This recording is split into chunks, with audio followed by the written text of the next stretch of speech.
Just want to follow up on Saeed and Rabi's question regarding this attack on WCK convoy is not an isolated incident. There have been attacks on convoys before, on UNRWA's storage facilities, people queuing for aid in Gaza have been also targeted by the Israeli forces. And now you're calling them for an investigation, you're calling them to change some, to make some changes so this incident doesn't happen again. But don't you think that the U.S. soft approach toward Israel in this war also led them to get away with it, for example? So I would do that. Oh, sorry. I would disagree with the characterization. We have on a number of occasions pressed them to do more on deconfliction measures, on protection of civilians, and they have taken steps that have been important in most cases, nearly all cases, not enough, but steps that have been tangible and that have produced results.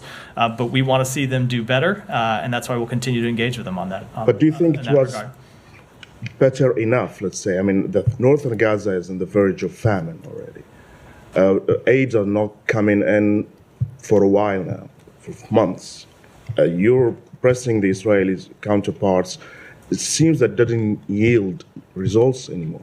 So I will say that you can look back at the history of our engagements with the government of Israel and show where it has produced tangible results. And that includes in the immediate aftermath of October 7th, right up into the recent history, starting with the first trip that the Secretary made to the region when he urged the government of Israel to open Rafah, and then the President came 2 days later and cemented that agreement to open Rafah, which allowed humanitarian assistance to get in. We then engaged with them to urge the opening of Kerem Shalom, which is an important step to allowing more humanitarian assistance to get in. The same thing is what led to the opening of the 96th gate in the north, the same thing that led to flour coming in through Ashdod, the same thing that is leading to the opening of a maritime route to get more humanitarian. Well, my last question about the statement that issued by the White House yesterday and President Biden's statement regarding this attack on the latest account on the convoy.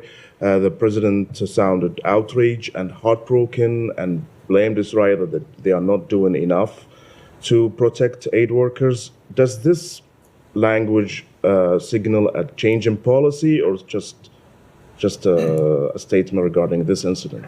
It was a statement about this incident, but it's not a change in policy because we have always, as I said, consistently been telling the government of Israel that they need to do more to protect aid workers and civilians and journalists.